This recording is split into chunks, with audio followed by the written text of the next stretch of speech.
Begitu juga dengan komunitas teman-teman sekalian. Ini tidak kalah penting. Imam Nawawi rahimahullah menasihati kita dengan nasihat yang mulia sekali. Beliau mengatakan, hendaklah orang yang sudah bertaubat, meninggalkan masa lalu yang salah pada yang baik sekarang, mengganti temannya dengan teman-teman yang baik, saleh, berilmu, ahli ibadah, wara. Wara itu selalu menjaga hubungan baik sama Allah. Apa yang Allah haramkan ditinggalkan. Apapun negosiasinya selama haram tidak. Apapun yang dilarang selama orang kerjakan, selama dilarang dia tinggalkan. Apapun yang diperintahkan Allah walaupun semua dunia tidak kerjakan tetap dia kerjakan. Itu namanya wara. Kata beliau, hendaklah orang-orang yang bertaubat segera mengganti temannya dengan teman-teman yang baik, saleh, berilmu, ahli ibadah, wara, dan orang-orang yang meneladani orang-orang dengan sifat-sifat tersebut. Hendaklah ia selalu mengambil manfaat ketika bersahabat dengan mereka. Karena Nabi SAW telah bersabda, "Mathalul jalisis salih wal jalisis su." Perumpamaan teman-teman yang baik dan juga teman-teman yang buruk. Kamathali sahibil miski wa kirul haddad. Perumpamanya seperti penjual minyak wangi dan juga seperti pandai besi. La ya'dumuka min sahibil misk. Penjual minyak wangi tidak akan pernah merugikanmu. Imma tashtarihi aw tajid rihahu. Bisa saja kau beli parfumnya, minyak wanginya, atau minimal kau akan mencium bau wangi kalau kau dekat dengannya. Wakirul haddad, sementara pandai besi yang biasa membersihkan karat-karat besi, emas, perak pakai api, sementara dia yuhriku badanak, bisa membakar badanmu, au thawbak, atau bajumu, au tajidu minhu rihan khabithatan, atau rihan khabitha, atau engkau menemukan dari sisinya bau yang busuk. Itu Imam Nawawi rahimahullah. Ibnu Hajar juga berkata, hadis ini menunjukkan kepada kita larangan, bahkan bisa menjadi haram hukumnya, berteman dengan orang-orang yang bisa merusak agama kita, juga dunia kita. Dan hadis ini juga menunjukkan dorongan agar bergaul dengan orang-orang yang dapat memberikan manfaat dalam agama dan juga dunia. Hadis ini disebutkan oleh beliau dalam Fathul Bari, Syarah Sahih Bukhari jilid 4 halaman 324. Bukankah teman-teman sekalian, kita kalau berteman dengan orang-orang yang ahli ibadah, kita berefek pada mereka atau kita kena efek mereka? Misalnya kita berteman sama orang yang suka hadir majelis ilmu, suka beribadah lah, soalnya azan ke masjid, pasti kita akan selalu diajak sama mereka. Bukankah sebaliknya kita kalau berteman dengan orang yang biasa mabuk-mabukan, berbuat kejahatan, kita juga akan terpengaruh dengan mereka? Jangan pernah bilang, oh enggak, saya tidak terpengaruh. Itu enggak mungkin, itu mustahil. Mustahil tidak terpengaruh. Kita akan terpengaruh teman-teman sekalian karena kita adalah makhluk yang sensitif. Sering saya jelaskan di pengajian. Antum duduk seperti ini, mendengarkan ceramah sejam 2 jam. Mustahil tidak terpengaruh. Gitu kan? Pasti akan ada pengaruhnya. Masing-masing mungkin efek pengaruhnya tergantung yang Allah karuniakan kepada dia. Ada yang ingin taubat, ada yang ingin rajin beribadah, ada yang ingin memperbaiki masa lalu, ada yang ingin membangun yang lebih baik ke depan, dan seterusnya. Mungkin beda-beda, tapi ada pengaruhnya. Begitu juga kita kalau duduk dengan orang-orang buruk. Dia cerita tentang perzinahannya, tentang apalah manipulasi datanya, teman-teman kantor, maka akan berpengaruh karena kita sensitif. Sekarang kain meja ini, kalau saya pegang dengan tangan saya dan teman-teman juga pegang, kita bisa langsung tahu kain ini kasar atau lembut seketika. Benar nggak? Mata kita bisa sekarang bedain ini terang atau gelap seketika. Saking sensitifnya. Ini terang sekarang lampu. Begitu kita matikan lampu ini gelap. Tiba-tiba kita ya bisa membandingkan ini terang atau gelap. Telinga kita bisa bedain ini intonasi suara ribut ataupun lembut. Kita bisa bedain bau wangi, bau busuk seketika. Cium, oh ini wangi, parfum misalnya. Kita cium bau busuk, langsung kita bisa tahu. Lidah kita bisa bedain asam, pedas seketika. Siapa yang bilang manusia tidak sensitif? Siapa yang bilang tidak bisa terpengaruh? Itu enggak mungkin. Makanya Nabi SAW sudah mengatakan dalam hadis yang masyhur, ya, al-maru ala dini khalili, seseorang sesuai dengan agama temannya atau lingkungannya. Falyanzur ahadukum ila man yukhalil, maka dia harus pilih baik-baik teman, tempat atau teman-teman dia bergaul. Yang ketiga, selalu bertaubat kepada Allah Subhanahu wa taala. Taubat yang tulus, nasuha, kembali kepada Allah Subhanahu wa taala. Istighfar teman-teman adalah permohonan maaf. Maafkan aku ya Allah. Kata Aisyah radhiyallahu anha, siapa yang menemukan nanti di buku, sungguh ada tempat di surga, ya, istana surga khusus bagi orang yang berbanyak istighfar. Dan dalam sebuah hadis kata Nabi SAW, orang akan sangat bahagia kalau melihat buku amalnya di setiap berapa baris ada istighfar. Itu permohonan maaf. Kemudian taubat artinya ikrarkan tidak akan mengulangi lagi kepada perbuatan tersebut kepada Allah, atau kita taubat kembali kepada Allah SWT. Ikrarkan tidak akan mengulanginya. Kalau saya melihat Taubat ini adalah tiket VIP dari Allah. Bayangkan teman-teman, kita buat dosa 30 tahun. Hari pertama tahun 31 kita taubat, hitungan menit saja sudah cukup 30 tahun itu dibersihkan. Itu karunia Allah SWT. Kalau sama manusia mungkin, kalau kita buat salah, kita minta maaf berapa kali mungkin belum tentu dimaafkan. Kalau Allah berbeda. Sifat Allah Ghaffar, Ghafur. Apa maknanya? Ghaffar dan Ghafur ini yang maha pengampun. Kata ulama adalah zat yang paling suka memaafkan hambanya yang berulang-ulang minta taubat. Bukan cuma sekali, salah dia taubat lagi. Maka Allah masih terus menerima selama dia belum meninggal dunia. Tolong kalau kita sampaikan hal seperti ini teman-teman, jangan diambil dan ditafsirkan sesuai dengan bisikan syaitan. Oh kalau gitu saya buat dosa saja tuh Allah maha pengampun. Enggak. Tapi ambil sifat maha kuasa dan maha karunia Allah karena dia ingin memaafkan hamba-hambanya. Itu yang kita sedang pahami. Maka ini taubat sebuah tiket VIP yang luar biasa. Sudah dengar hadis tentang orang yang membunuh 99 jiwa, masyhur dalam hadis Bukhari. Dia bunuh 99 orang. Tadinya dia datang kepada seorang abid, ahli ibadah, tidak paham ilmu agama, suka ibadah tapi tidak paham ilmu. Ada orang begitu ya, mungkin ke masjid ya, tapi nggak ada ilmunya. Ditanya sama dia, saya sudah bunuh 99 jiwa, masih bisa taubat gak? Dia bilang nggak mungkin.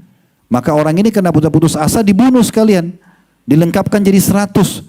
Kata Nabi SAW, dia telah membunuh 100 jiwa. Kemudian dia datang kepada seorang alim, ahli ibadah. Dia ceritakan, saya sudah membunuh 100 jiwa. Masih bisa nggak saya diterima taubat saya? Kata orang tersebut, rahmat Allah luas. Kenapa tidak? Mohon ampun, 100 orang dibunuh. Bukan 1-2. Banyak sekali. Maka kemudian kata alim ini, saran saya, sekarang perbaikin hidupmu. Pergilah ke negeri sana, ditunjuk satu negeri dalam hadis ada disebutkan namanya, karena di sana ada orang-orang soleh, komunitas yang baik. Pergi sana, beribadah pada mereka sampai kau mati. Jangan kembali ke negerimu karena negerimu negeri yang buruk, tempat orang maksiat. Orang ini tidak banyak pikir, dia pergi. Di tengah jalan meninggal dunia. Kata Nabi SAW, meninggal dunia di tengah jalan. Lalu Allah datangkan malaikat 2. Malaikat rahmah yang mencabut ruhnya orang beriman, yang membawa ruhnya, membungkuskan kapan dari surga, dan satu malaikat penyiksa. Mereka bertikai, siapa yang mengambil ruhnya orang ini? Kalau orang beriman mengatakan dia sudah malaikat yang baik mengatakan dia sudah tobat. Malaikat penyiksa mengatakan dia tidak pernah ibadah orang ini, membunuh 100 jiwa. Maka Allah datangkan penengah yang ketiga, malaikat lalu mengatakan, coba ukur jarak negeri yang dia mau datangi, yang dia mau tobat dan memperbaiki keadaan dengan negeri yang dia buat maksiat. Mana yang lebih dekat? Misalnya lebih dekat kepada negeri yang dia mau tobat, maka yang ambil malaikat rahmah. Kalau lebih dekat dengan negeri yang dia buat maksiat, maka malaikat penyiksa yang mengambil. Kata Nabi SAW apa? Allah dekatkan jarak negeri yang dia tobat 1 jengkal. Dan Allah jauhkan negeri yang dia buat dosa 1 jengkal. Sehingga lebih dekat kepada negeri yang bertakwa atau negeri yang akan tobat kepada Allah SWT. Ini orang beramal saleh ini. Tapi Allah masih terima taubatnya. Jadi jangan sia-siakan taubat ini. Dan Nabi SAW mengatakan beliau bertobat kepada Allah Subhanahu Wa Taala sehari 70 sampai 100 kali. Berarti bukan harus punya dosa. Karena Nabi SAW tidak punya dosa. Kalau anda taubat kepada Allah mengatakan astagfirullah wa atubu ilaih. Walaupun kita sedang tidak buat dosa, maka akan dicatatkan menjadi pahala. Kalau anda punya dosa, maka akan menjadi pembersih terhadap dosa-dosa tersebut. Dan luar biasanya sabda Nabi SAW, at-ta'ibu minadz-dzambi kaman la dzambalah. Orang yang bertobat dari dosa seperti orang yang tidak punya dosa sama sekali. Ibnul Jauzi berkata rahimahullah, kepada yang bertanya saat berdoa, saat berdosa, ya, apakah dia bertasbih atau beristighfar? Ada orang berbuat dosa, datang kepada Ibnul Jauzi rahimahullah mengatakan, saya buat dosa, apa yang saya lakukan? Bertasbihkah? Subhanallah, berzikir, atau saya beristighfar? Maka beliau memberikan jawaban yang sangat menarik. Beliau mengatakan pakaian yang kotor lebih membutuhkan sabun daripada parfum. Tasbih itu seperti parfum, bagus. Tapi sekarang bajumu lagi kotor, cuci dulu pakai sabun. Sabun ini taubat dan istighfarnya. Ini nasihat yang sangat baik dinukil oleh Ibnu Hajar rahimahullah. Dan satu firman Allah SWT yang saya berharap kita renungi sama-sama, ini dalam surah Az-Zumar ya. Surah nomor 39 ayat 53. Ini ayat yang kata ulama ayat yang paling luar biasa Allah turunkan bonus buat semua hamba-hambanya, terutama pelaku dosa yang ingin bertaubat. Az-Zumar ayat 53. Qul ya ibadiyalladzina asrafu ala anfusihim la taqnatu min rahmatillah innallaha yaghfiru dzunuba jami'a innahu huwal ghafurur rahim. Katakan hai Muhammad kepada hamba-hambaku yang telah melampaui batas, terlalu banyak dosa yang mereka lakukan. Maka jangan mereka putus asa dari rahmat Allah, karena Allah mengampuni semua dosa-dosa. Sesungguhnya Allah Maha Pengampun lagi Maha Penyayang. Dan dalam surat Tahrim, surah nomor 66 ayat 8 Allah mengatakan, ya ayyuhalladzina amanu tubu ilallahi taubatan nasuha. Hai orang beriman, taubatlah kepada Allah dengan taubat yang sebenar-benarnya. Betul-betul tidak mau lagi melakukan dosa itu. Dia mengikrarkan itu, asa rabbukum ayyukaffir ankum sayyiatikum. Karena dengan itu Allah Tuhan kalian akan membersihkan dosa-dosa kalian, wa yudkhilkum jannatin tajri min tahtiha al-anhar. Dan dia pasti akan memasukkan kalian nanti pada saat meninggal di akhirat ke surga yang mengalir di bawahnya sungai-sungai. Ibnu Katsir berkata rahimahullah, taubat nasuha menghindari dosa untuk saat ini, menyesali dosa yang telah lalu dan bertekad tidak akan mengulanginya di masa akan datang. Lalu jika dosa tersebut berhubungan dengan hak sesama manusia, maka ia segera menyelesaikan dan mengembalikannya. Beliau sebutkan dalam tafsir beliau tentang nasihat tersebut. Jadi ini nasihat yang sangat luar biasa yang disampaikan oleh disebutkan oleh Ibnu Katsir rahimahullah dalam tafsir beliau. Ini yang ketiga tentang taubat nasuha. Yang keempat yang harus diperhatikan, insya Allah mungkin kita punya 6 poin saja dan ini saya ringkaskan. Yang keempat saudaraku seiman yang harus diperhatikan adalah ikutilah perbuatan-perbuatan dosa yang pernah kita lakukan, gantikan dengan perbuatan-perbuatan baik. Ya. Jadi misal contoh ada orang dulu mungkin di masa lalunya dia ke diskotik, dia ke bar jam 10 malam sampai jam 2 malam. Sekarang dia sudah taubat. Ganti jam ini dengan kebaikan. Dengarin ilmu, zikir, harus diganti. Karena kalau tidak tersibukkan di waktu itu dengan amal soleh, syaitan akan mudah mengingatkan kita untuk berbuat lagi. Kenapa ada orang berbuat dosa diulangi lagi? Karena dia punya waktu lowong. Dia punya waktu lowong. Orang kalau banyak waktu lowong, dia tidak isi dengan kebaikan, maka dia akan tiba-tiba bisa terjerumus dalam perbuatan pelanggaran yang sama. Dan ingatlah, semua pelanggaran ada konsekuensi hukumnya. Ingat sabda Nabi SAW waktu ditanya kepada beliau, ya, beliau mengatakan ya, kepada Muadz bin Jabal radhiyallahu anhu, ittaqillah haitsu ma kunt. Bertakwalah kamu kepada Allah dimanapun kau berada, selalu patuh, sendiri atau sedang ramai-ramai. Wa atbi'is sayyi'ati sayyi'atal hasanata tamhuha. Dan selalulah ikuti perbuatan-perbuatan salahmu dulu, gantikan dia dengan perbuatan-perbuatan baik. Ibnu Umar radhiyallahu anhu di poin ini teman-teman sekalian, kalau beliau ketinggalan 1 kali aja sholat berjamaah subuh di masjid misalnya, antum tahu apa yang dilakukan? Beliau taubat nasuha kepada Allah, kemudian beliau tambah bersedekah hari itu dengan 1000 dinar atau 1000 dirham. Ada di antara mereka yang kalau ketinggalan satu ibadah, mereka sengaja beli budak, dibebasin budaknya. Ada yang mengganti dengan puasa 3 hari sunnah. Jadi bukan hanya sekedar menyesali perbuatannya, tapi dia ganti dengan amal-amal soleh. Ini luar biasa. Ya, bagaimana beliau atau mereka mengerjakan semua ini. Ya. Kemudian teman-teman sekalian, juga yang selanjutnya adalah bagaimana kita berakhlak yang baik. Berakhlak yang baik, bermuamalah yang baik dengan manusia. Kalau dulu kita suka berantem, berkelahi, ya, suka ghibah, fitnah, sekarang berhenti semua. Semua keburukan orang jangan dibalas dengan keburukan. Jangan dibalas dengan keburukan. Perbuatan buruk orang kepada kita adalah itu rencana Allah untuk memberikan kita pahala yang besar. Tidak usah kita teman-teman sekalian. Rasulullah SAW aja digibah. Rasulullah SAW difitnah. Rasulullah SAW juga ya dibenci. Tapi itu yang membenci beliau adalah orang-orang yang menjauh dari Allah SWT. Karena memang tidak sepemahaman. Orang munafik, orang kafir. Tapi orang-orang yang sepahaman dengan beliau, Abu Bakar, Umar dan sahabat-sahabat Nabi ridwanullah alaihim yang lain itu justru sepahaman dengan beliau. Tapi beliau tidak luput dari gangguan itu. Dan beliau tetap membalas dengan akhlak yang baik. Di Mekah itu, di depan pintu rumahnya Nabi setiap hari.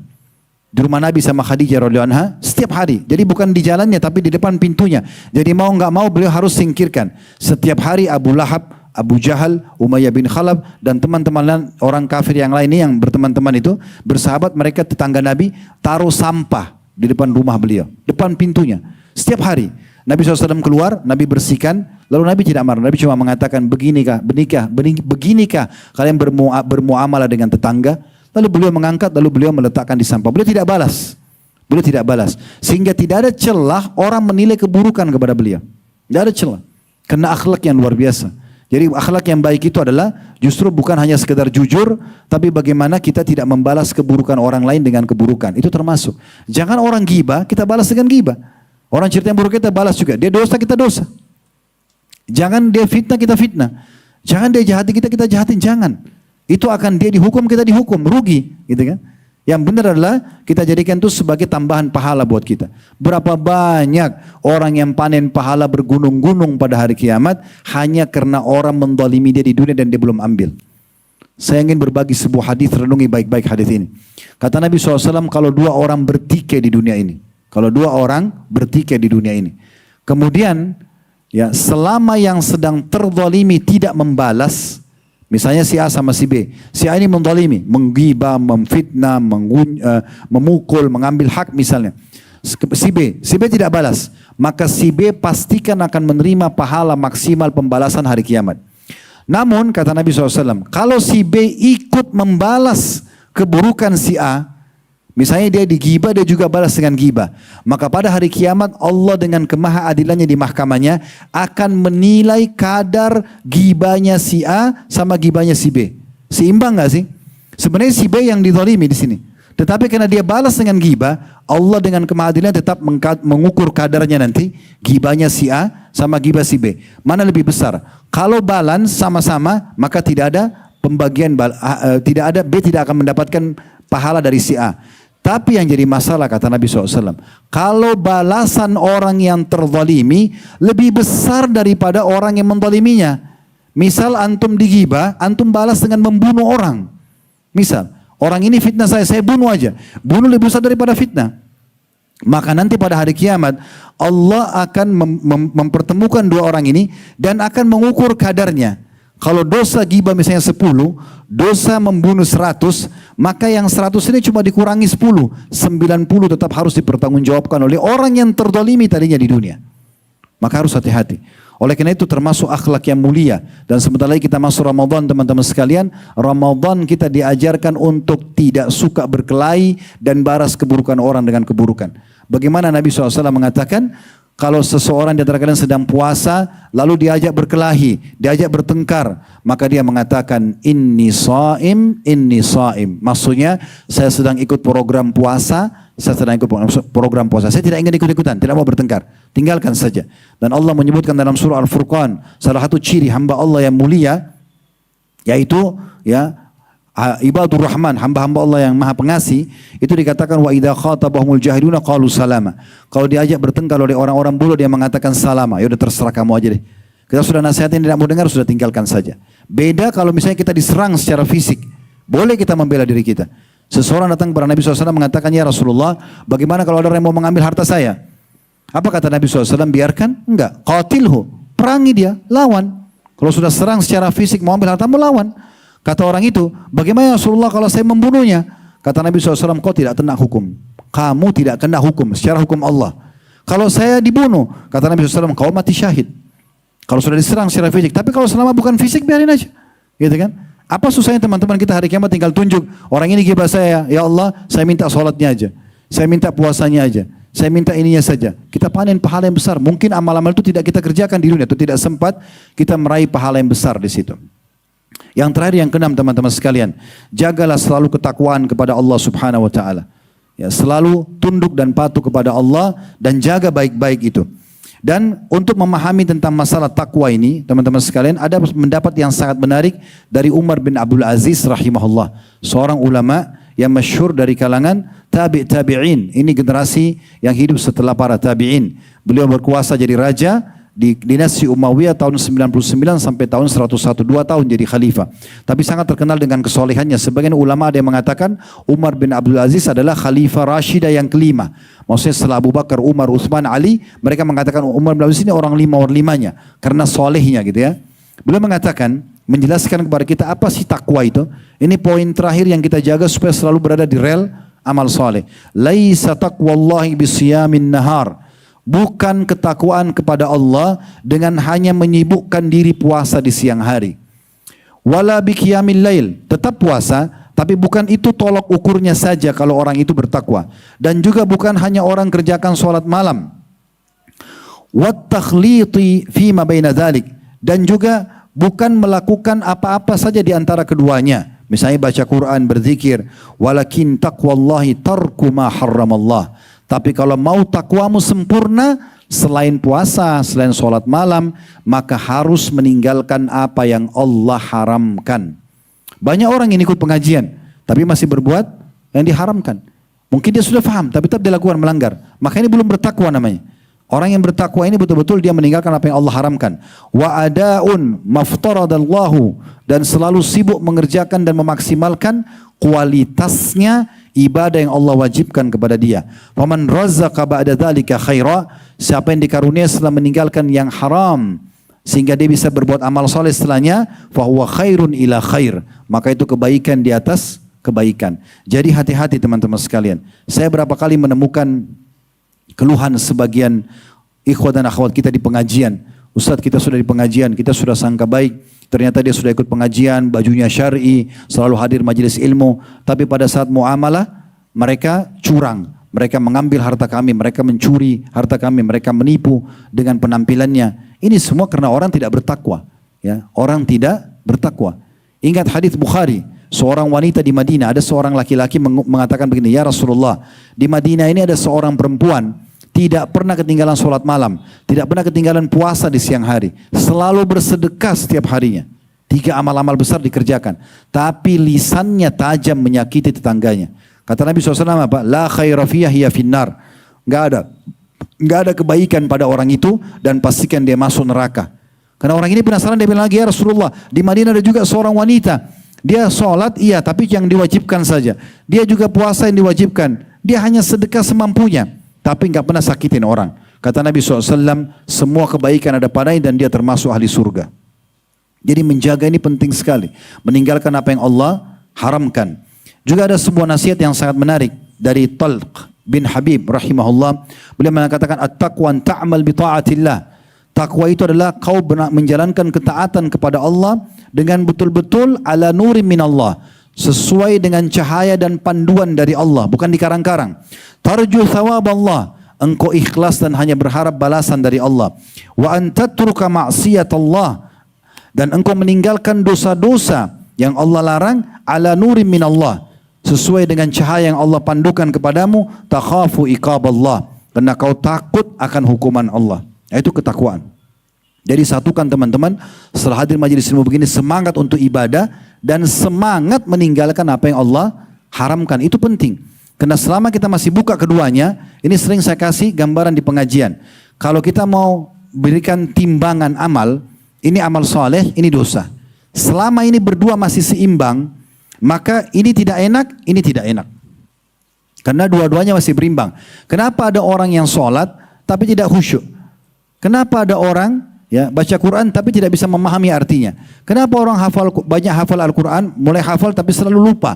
Karena dia masih buka, dia sholat tapi dia masih judi, dia sholat tapi dia masih bohong, dia sholat tapi dia masih riba, masih terbuka, jadi nggak bisa.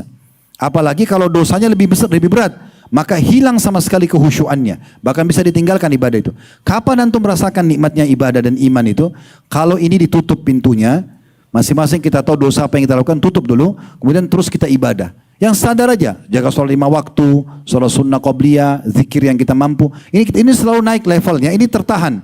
Di situ antum akan rasakan kenikmatan iman dan ketakwaan kepada Allah. Bahkan kadang-kadang kita cuma dengar ayat bisa netesin air mata. Mungkin cuma lihat jenazah kita jadi ketakutan. Itu semua karena imannya lagi naik. Dan ini kenikmatannya semua ada. Semua orang buat dosa punya kenikmatan, sebagaimana orang buat ketakwaan punya kenikmatan. Tapi dua kenikmatan ini tidak bisa bersatu. Ini sering saya kasih contoh di pengajian. Akhwat kita yang sudah pakai jilbab, dia pakai jilbab karena dia tahu ini adalah perintah Allah. Dia merasa berat untuk meninggalkannya. Dia sudah menikmati ibadah itu. Lawannya buka jilbab, kan gitu. Nanti orang-orang yang pakai jilbab ini akan melihat orang yang tidak pakai jilbab. Kenapa ya dia tidak tutup auratnya padahal Allah larang? Karena dia sudah rasa kenikmatan jilbab itu. Kalau kita balik, orang yang buka aurat dan dia tidak merasa itu dosa, dia merasa itu biasa aja, maka yang terjadi teman-teman sekalian, akan dia nikmati maksiat buka jilbab ini, buka aurat, dan nikmat tutup aurat hilang. Dia akan heran, kok orang itu pakai jilbab sih nggak panas ya? Akan seperti itu, nggak bisa ketemu. Ya, orang yang selalu sholat tepat waktu dengan orang yang tidak sholat beda.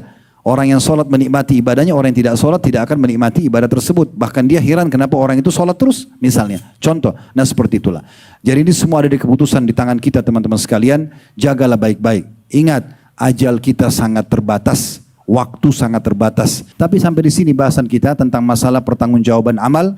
Maka berhati-hatilah karena semua akan diminta pertanggungjawaban dari amalnya. Sebelum datang waktu penyesalan, maka segera selamatkan diri kita masing-masing. Mudah-mudahan teman-teman sekalian ini semua ada hikmahnya, ya. Dan Allah Subhanahu wa taala kita berdoa, yang saya yakin sedang melihat kita karena Dia Maha melihat, mendengar kita dengan Dia Maha mendengar, agar menjadikan majelis kita ini majelis yang penuh dengan berkah, dijadikan sebagai ilmu bermanfaat, dan semoga seluruh amal soleh yang pernah kita kerjakan, yang sedang kita kerjakan, yang akan kita kerjakan diberikan pahala sempurna. Dan semoga saja semua dosa-dosa yang pernah kita kerjakan dimaafkan oleh Allah Subhanahu wa taala. Kita berdoa agar negara kita dijaga kemerdekaannya, persatuannya dan kesatuannya, dan juga Allah Subhanahu wa taala memberikan kita pemimpin-pemimpin sampai nanti menjelang hari kiamat dan menjalankan tugas dan amanah dengan baik, dan juga negara kita menjadi contoh bagi negara-negara yang lain. Selalu kita doakan saudara kita di Palestina, terutama di Gaza, agar Allah ikhlaskan niat mereka, terima para syuhada mereka, muliakan Islam di tangan mereka dan tangan kita semua, dan semoga Allah ikut sertakan kita bersama mereka di pahala, baik dengan doa, dengan harta, juga dengan jiwa kita. Dan semoga Allah SWT dengan kemahamurahannya menyatukan kita semua di surga Firdausnya tanpa hisab, disatukan dalam majlis ilmu yang mulia ini. Kalau benar dari Allah, kalau salah dari saya mohon dimaafkan. Subhanakallahumma bihamdika, asyhadu an la ilaha illa anta astaghfiruka wa atubu ilaik. Wassalamualaikum warahmatullahi wabarakatuh.